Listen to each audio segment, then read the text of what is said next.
I learned something about emotional abuse a couple of years ago that changed how I viewed what I'd been through and kind of empowered me to prioritise and protect myself. So I wanted to share it because I don't think it's particularly well known and it had a huge impact on me. A couple of years ago, I found out that the legal definition of emotional abuse, the legal kind of standing of what they regard as emotional abuse, is not down to the action that takes place. So for a long time, I let myself be in positions that were hugely detrimental to me. But of course, I was being told that I was weak and I was sensitive and I was overreacting, and I believed it. I believed it because to a large extent that's kind of true. I am autistic, I am vulnerable, and I would often think if somebody else was in this situation, if somebody else was being spoken to that way, if somebody else was in this environment, they would probably be much better at handling it than I am. So when I found out that that is not the case, that when it comes to talking about emotional abuse, it's a load of rubbish to think that it's dependent on the action, because it is entirely dependent on the response of the victim, the reaction that it causes to the victim, the harm that it does to them. So my autism does not have to be taken out of the equation. It does not have to be a case of, would this do the same amount of damage to somebody that's neurotypical? Because that was often where I would get to the point where I thought, well, I'm not strong enough, so it's my fault that it's causing this much damage to me because it wouldn't do this much damage to someone else. I think it's really important that people realise that if somebody's doing something to you, saying something, it doesn't matter if somebody else might not be affected by it. It matters the effect that it has on you, the response that it causes in you, the damage it does to you. My most traumatic, see, even using the word traumatic,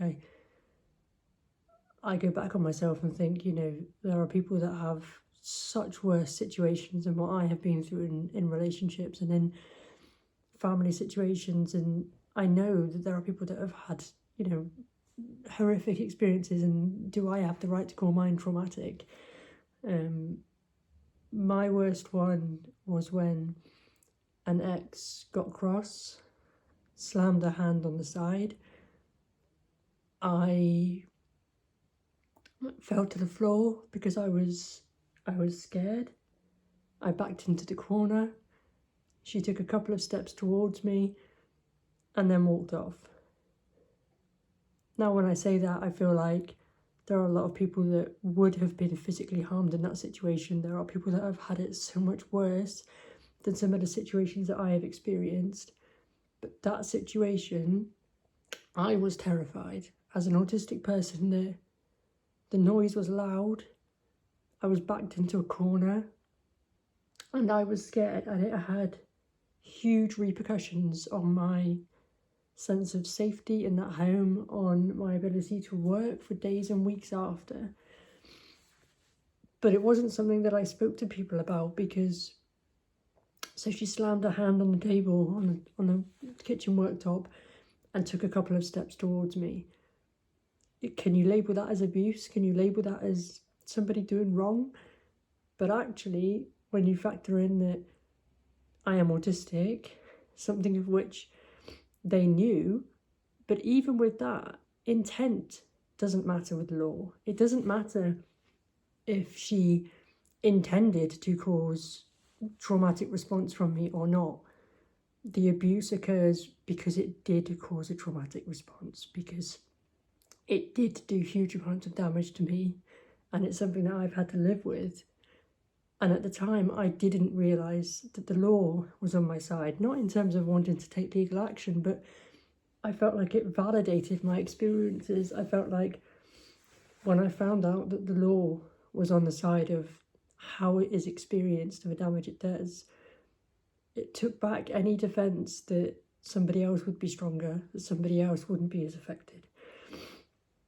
And I just want people to know that your boundaries and your safe space and what is acceptable for you to be treated, it's got nothing to do with anybody else. It's got nothing to do with what other people would need to feel safe. It's got nothing to do with the fact that Joe Blogs wouldn't care if their partner shouted at them and threw stuff at them. That is irrelevant. The only thing that matters is the impact it has on your mental well-being.